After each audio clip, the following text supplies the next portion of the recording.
Everyone, welcome back to the channel. It's is uncut.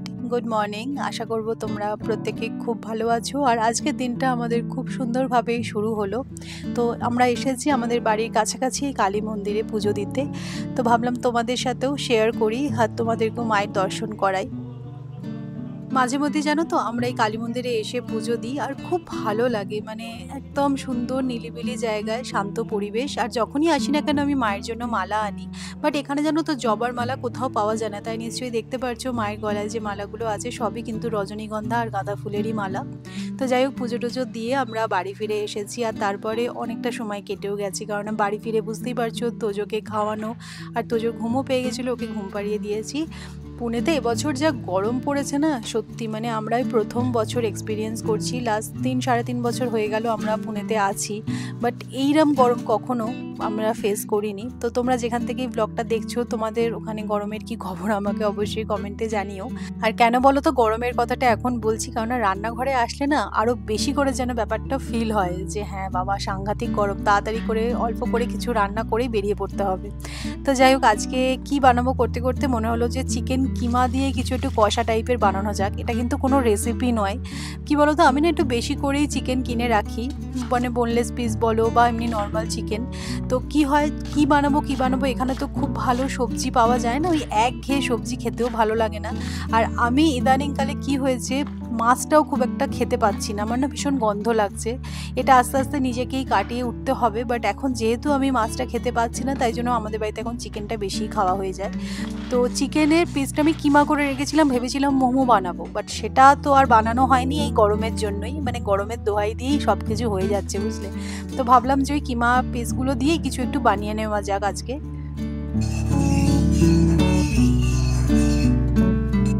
Mutton কিমা তো বানিয়েছি এর আগেও বহুবার, কিন্তু চিকেন কিমা দিয়ে আলু দিয়ে এরকম তরকারি এর আগে আমি কখনো বানাইনি। বাট জানো তো আজকে বানানোর পর মনে হলো যে কেন এতদিন বানাইনি।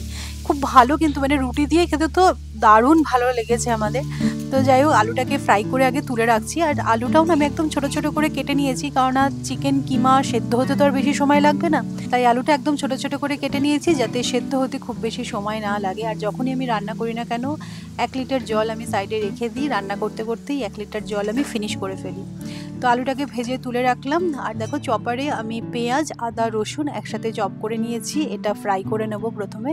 তো তোমরা কি কখনো এই চিকেন কিমা দিয়ে তরকারি বানিয়েছো? যদি বানিয়ে থাকো আমাকে কমেন্টে জানিও। আমি তো বলতে পারো আজকে না বুঝেই এত ভালো একটা রান্না করে ফেলেছি। তো চিকেন কিমাটা না আমি সমস্ত রকমের মশলা দিয়ে কিছুক্ষণের জন্য ম্যারিনেট করে রেখেছিলাম, মানে আমরা যা যা বেসিক মশলা ইউজ করে থাকি।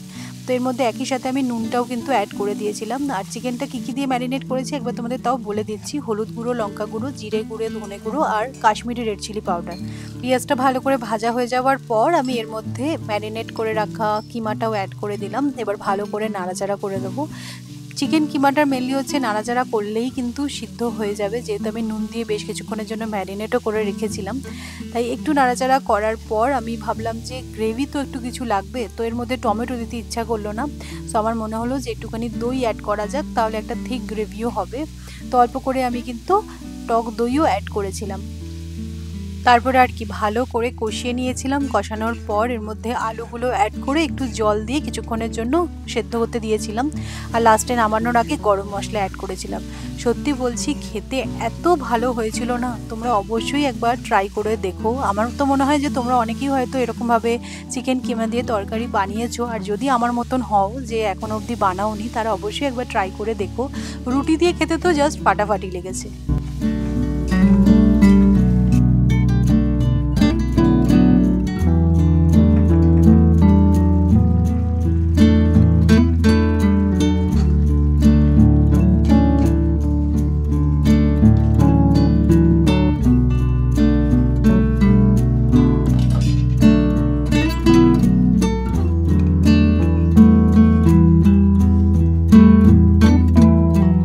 তো এই যে দেখে নাও, এটা হচ্ছে চিকেন কিমার ফাইনাল লুক।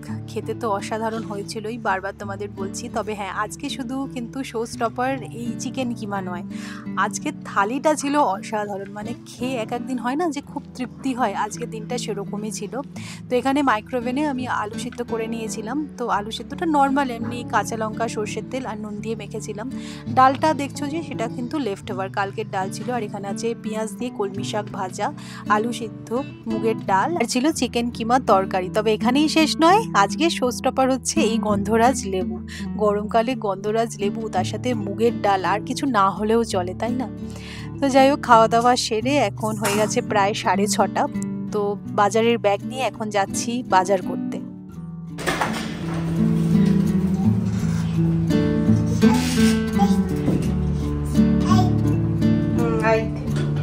তুমি বাজারে যাচ্ছ?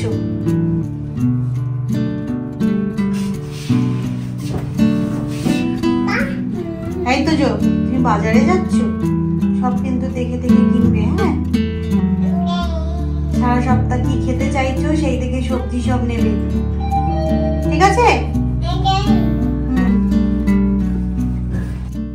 আমাদের জানো তো ফ্ল্যাটের মেন গেট থেকে বেরিয়েই একটা বাজার বসে, আর এত ভালো ফ্রেশ সবজি পাওয়া যায়। যেটা হচ্ছে আমাদের ফ্ল্যাট, আর এই যে রাস্তাটার এই দুই সাইডে দেখো বাজার নিয়ে বসেছে। এগুলো কিন্তু টেম্পোরারি, মানে শুধু সন্ধেবেলাটাই বসে। আর এই যে গাড়িগুলো দেখছো, এই গাড়ি করেই ওরা সবজি নিয়ে আসে। এখানকার যে লোকাল চাষিরা আছে, ওনারা একদম ফ্রেশ সবজিটা নিয়ে আসে, খুব ভালো। মানে এত ফ্রেশ সবজি পাওয়া যায়। হ্যাঁ, খুব যে ভ্যারাইটি কিছু পাবে সেরকমটা নয়, কিন্তু একদম ফ্রেশ পাবে।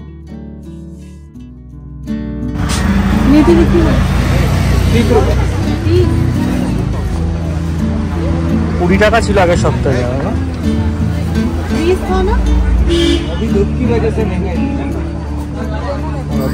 সস্তা होना चाहिए। তবে এই গরমে দেখবে খুব ভালো সবজি হয় না। আর ওরা বলছে যে শাক যেহেতু নষ্ট হয়ে যাচ্ছে, তাই জন্য শাকের দামও নাকি বেড়ে গেছে। তো আজকে দেখলাম অনেক রকমের আম এসেছে। বাট হ্যাঁ, কলকাতার সেই ল্যাংড়া আম বা হিমসাগর আম, সেই আমের সাথে কিন্তু এই আমের কোনো তুলনাই হবে না। সত্যি খুব মিস করি, আমার হিমসাগর আম খুব ফেভারিট। আর এই যে তোমাদেরকে দেখাচ্ছি বাজারটা, দেখো একদম ফ্রেশ সবজি আনে। আর মেনলি এখান থেকে আমরা পনির এখন নিচ্ছি, খুব ভালো হোম পনির। যেহেতু হোমমেড পনির, তাই জন্য টেস্টি তো হয়। আর তার পাশাপাশি কিন্তু পাও কিলো, মানে 250 গ্রাম নেয় 90 টাকা, একটু সস্তাও বটে। 90 টাকা। এই পনিরটা কিন্তু সত্যিই ভালো হয়। যবে থেকে এই পনির খাওয়া আমরা স্টার্ট করেছি, আর আইডির পনির বা আমুলের পনির আমরা খাই না। খুব ভালো। 250 গ্রাম 90 টাকা। এটা ওনারা একটা মিষ্টি নিয়ে আসেন, কালাকাঁদ টাইপের, মাখা সন্দেশ। এবার টেস্ট করে দেখো।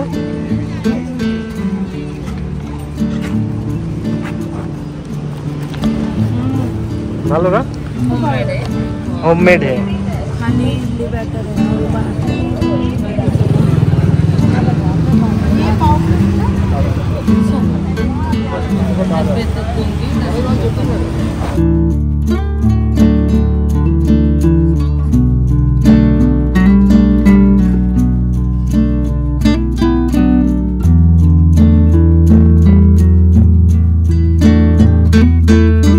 আমাদের বাজার হয়ে গেল। আর পুনেতে না সেই ওয়েদারটা আবার ফিরে এসছে। হ্যাঁ, সকালের দিকে তো প্রচণ্ড গরম, বাট এখন যে বেরিয়েছিলাম হাওয়াতে পুরো একদম প্রাণটা জুড়িয়ে দিল। তো চলো বাড়ি গিয়ে এবার চা খেতে হবে। বাজার হয়েছে ভালোই।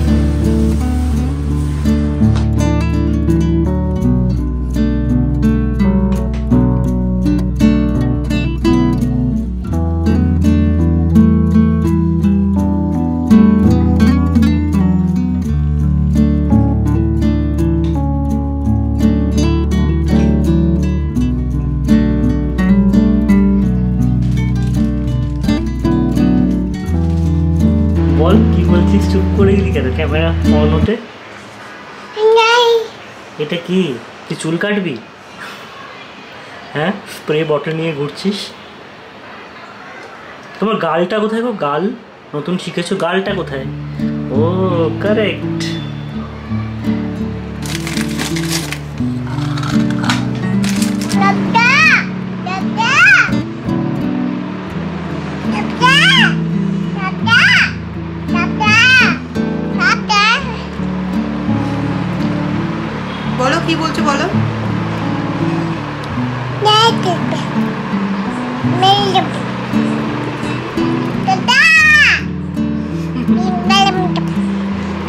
দিকে নিয়ে গেলেই চুপ করে যাচ্ছে।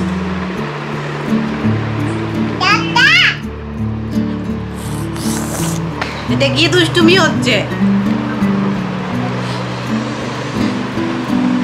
তো এই যে এখানে বেশ ভালোই বাজার করেছে, শাক নিয়েছি, ব্রোকলি নিয়েছি, কাঁচা আম পেলাম। তো এই যে কাঁচা আম, পেঁয়াজ, শসাটাও খুব ভালো পেয়েছি, একদম দেশি শসাও নিয়ে নিয়েছি। আর মেনলি যেটা আজকে আনলাম সেটা হচ্ছে একটা তরমুজ। তো সাইজটা একদম ঠিকঠাক, মানে আমাদের দুজনের যদি বড় তরমুজ হয় না, খাওয়া যায় না। তো একটা ছোটোখাটো দেখে তরমুজ নিয়েছি, এটা 30 টাকা নিল। আর এটাকে তো ফ্রুটি বলে যতদূর আমি জানি। তো এটা একটা নিয়েছি 10 টাকা দিয়ে, এটা দিয়ে স্মুদি খাওয়া হবে। তো যাই হোক, সব কিছু করে এখন বেজে গেছে প্রায় 9:30 পৌনে 10টা। এখন আমি একটু ফ্রি হয়েছি, তো নিজের জন্য একটু সময় বার করা অবশ্যই উচিত। আর জানো তো, আমার ফেসে না একটা স্পট এসেছে হোয়াইট কালারের, তো তার জন্য আমি একটুখানি চিন্তিত, হয়তো ডার্মাটোলজিস্ট দেখাতে হবে। বাট কিছু হোমমেড রেমেডিও এখন আমি ফলো করছি। দই, বেসন আর মধু একসাথে মিক্স করে আমি অ্যাপ্লাই করেছি। খুব ভালো এই রেমেডিটা, মানে আমার তো খুব কাজ হয়, বাট সময়ের অভাবে হয়ে ওঠে না এখন আর। তো আজকে রাত্রেই একটু সময় পেয়েছি, তো তাই ভাবলাম যে এটা অ্যাপ্লাই করে নেওয়া যাক, কিছুক্ষণ রেখে এটা ওয়াশ করে নেব। আর হ্যাঁ, আজকে ডিনারে আমি বানিয়েছি আলুর দম আর রুটি। তো এইভাবেই আজকের দিনটা কাটালাম। অবশ্যই জানিও আজকের এই ব্লগটা তোমাদের কীরকম লাগলো। যদি ভালো লাগে তাহলে অবশ্যই করে চ্যানেলটা কিন্তু সাবস্ক্রাইব করো, শেয়ার করো ভিডিওটা, আর লাইক করো। তো চলো, নেক্সট ভিডিওয়ে তোমাদের সাথে দেখা হচ্ছে। ততক্ষণের জন্য টাটা, গুড নাইট।